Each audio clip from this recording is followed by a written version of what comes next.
on there. Okay, no worries. All right.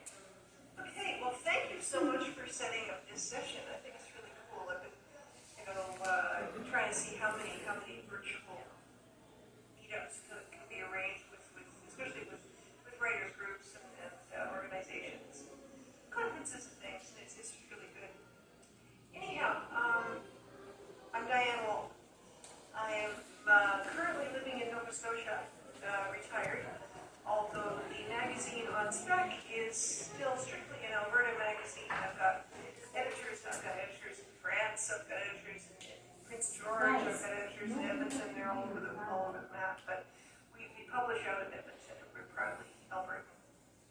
And so I just kind of learned very quickly that I could run everything remotely, and that's what I've been doing. As managing editor of On Spec, it's a magazine of fantasy and science fiction, speculative writing, if you will. We have been publishing for well over 30 years. Started way back when in somebody's living room with a bottle of wine and a lot of complaining about why there's no place to publish stories written by Canadians until we said, hey, let's do our own magazine and give Canadian writers a market. And that's how we started. And things have evolved over the years, and now there's tons of markets, which is so much better.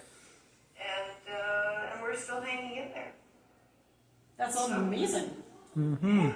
So that's about all I've got as an introduction. Like I say, we do prefer, like we publish stories by people from all over the world now, but we have very strong preference for Canadians, obviously. And so that's what we try to do. And although we read everything fairly, and there are some stories that, we get a story from an Australian writer that we just can't turn down, then we'll buy it. Mm-hmm. Mm-hmm. But it's kind of fun because it gives us a chance to introduce those writers to our readers, which is a whole new market. Oh, lovely. For a beginner writer, so for a writer who's interested in submitting something to your magazine, what would be the process for them to go through? Okay, once a year, we open for submissions. When we used to, back in the good old days, you could just mail your manuscript to us by snail mail, and then we would just take them. And every 30 or 40 that we received, we would just put in batches, and everybody would read them, and we'd discuss them, and then, do that. But now, as soon as we opened the floodgates by allowing electronic submissions, we realized that we had to control it somehow. So, once a year, we put out a call for submissions through our website, through our social media. And when a person has a story or a poem that they want to send to us, there's a process that you would be coming to our website, you would be registering your name, your email, information, a little bit of a biographical note, whatever, information about yourself. Then you get to upload the story to our website, and then you can track the progress of it to see whether it's been read, whether it's been declined, or whether it's been accepted, and so on and so forth. And then we do all the rest in the background. My editors get assigned stories, and they read the slush. They decide which stays and what goes. And you have to remember that we got upwards of 500 stories in the time frame that we were open for submissions last year. We can buy maybe 30 of them, maybe 40 tops. And so we are pretty diligent, I guess, as to what we know can be an on-spec story, what fits and what doesn't fit. And so there's a lot of rejections. What we try to do is we'll put comments on the story, kind comments, polite comments. Yes, yeah. The kind of comments that we would say to a person face to face. Like I don't tell my editors to be mean. They're basically trying to be constructive. Right. And so it'll be something like, your story doesn't fit our guidelines, or your characters are not fully fleshed out, or this is simply a plot that we've seen too many times, so we're looking for something more original, more current. And so we have a number of reasons why we turn a story down.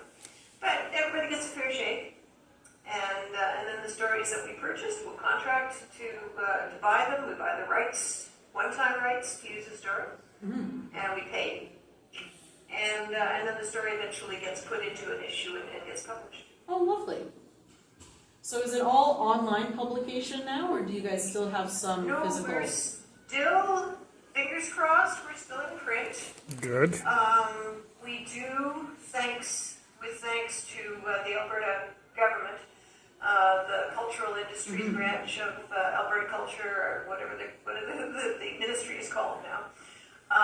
We receive funding, regular funding, from the branch, along with many other really good Alberta magazines, and so that's how we manage. And because we couldn't do it on our own, we couldn't do it with advertising revenue. We can't do it with just subscriber revenue. There has to be some kind of funding, for the arts. Yeah.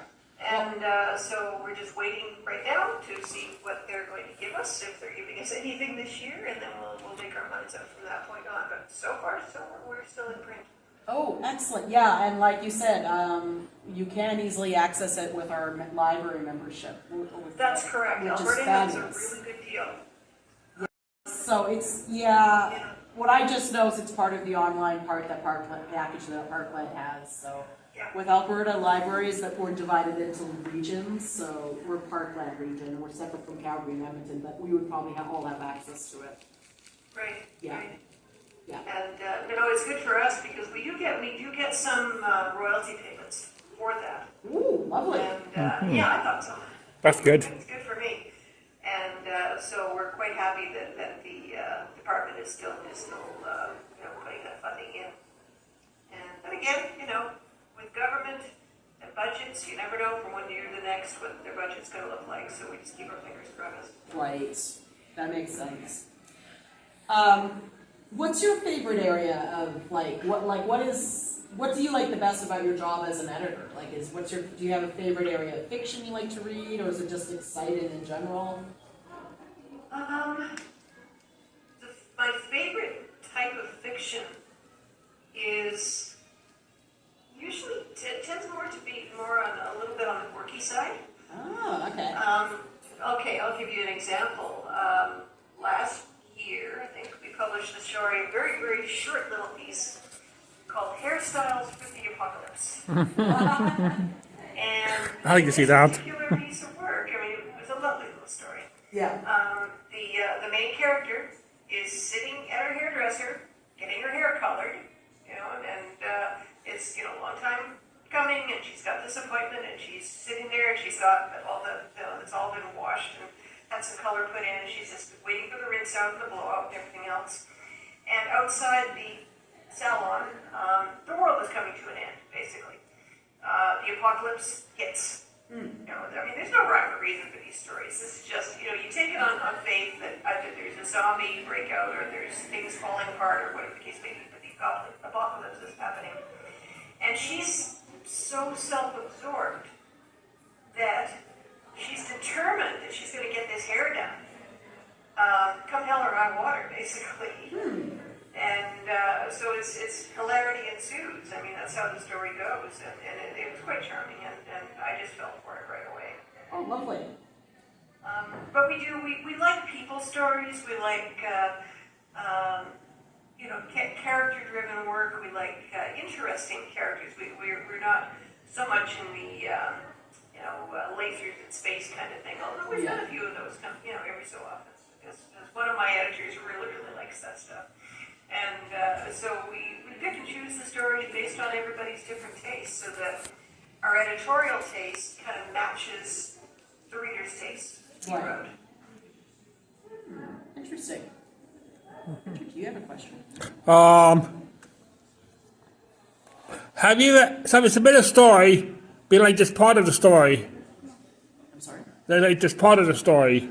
Submit the whole story, but only one chapter of the story. Oh, the question is, have you ever had a story being submitted that you liked, let's say, only part of it, but not the other part? Like there's a section you really like, but the rest doesn't really meet the criteria?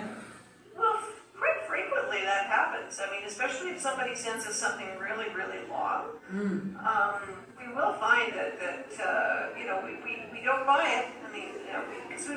time to help somebody rewrite their story. That's what Right. it is. Unless the story is so close to publication that we're willing to work with the writer on it. Right. So we will send a rejection letter saying, hey, do you realize that your story only starts on page 5?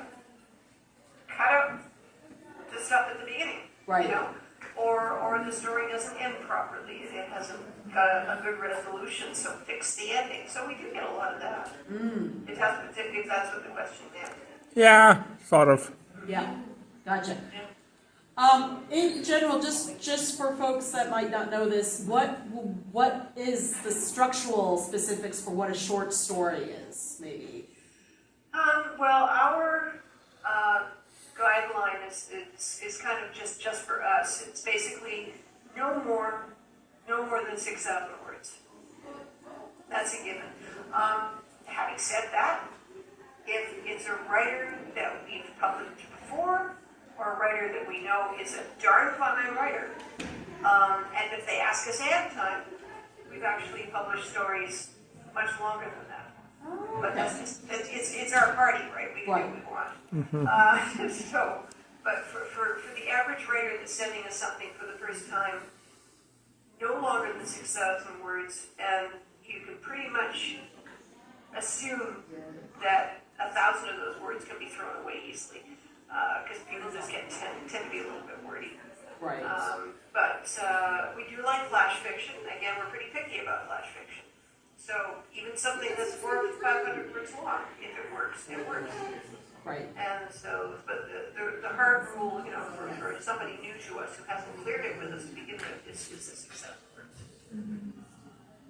The last question that I have for you is, do you guys sometimes do like serial stories, like, or is it they should always be standalone? No, we have published stories in the same sort of series. We actually had a story a couple of years ago, and we've by I can't remember the author's name. That's embarrassing. But the main character is an interstellar videographer, and so he in one of the stories he was photographing an alien wedding party. Another story, he's photographing something else, and so he just goes from one adventure to the next. And so we've had a couple of those in the same milieu, if you will. Universe. The same character going through different adventures. Interesting. But they're not really a serial per se, unless, you know, one of these days he'll probably have enough stories put together that he'll have a book. But it's not something we do on purpose. It's just that if the story worked and we liked it, then we would buy it.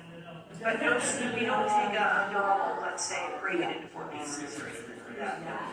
We just kind of figured that being a quarterly magazine is too long in between issues for people to really read something in serial form.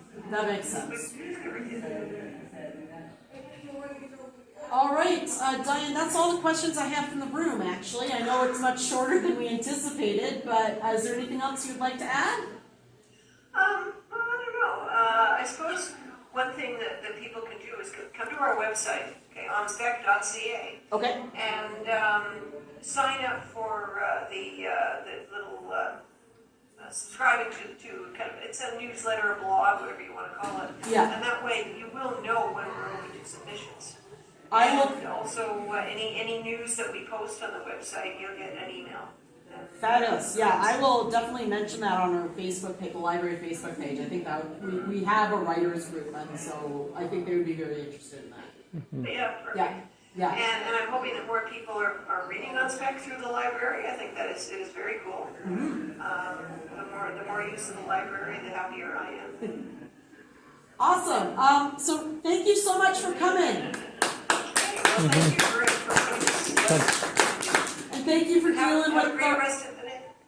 Oh, sorry. Thank you for dealing with the time crunches and changes too. Oh. That's okay. I mean, what was really funny is just when I saw that email from you, we had some unexpected house guests. Oh. Is it good? A good house guest? Oh no, I'm gonna have to leave. And then as it worked out, they were leaving just as the session began, so we're good. Fabulous. Okay. Oh. I will email you later. Thank you. Okay, well, thank you, and everybody have a great day. Okay. What kind of muffins? No, we have to go. Yeah. Okay. Bye. Okay?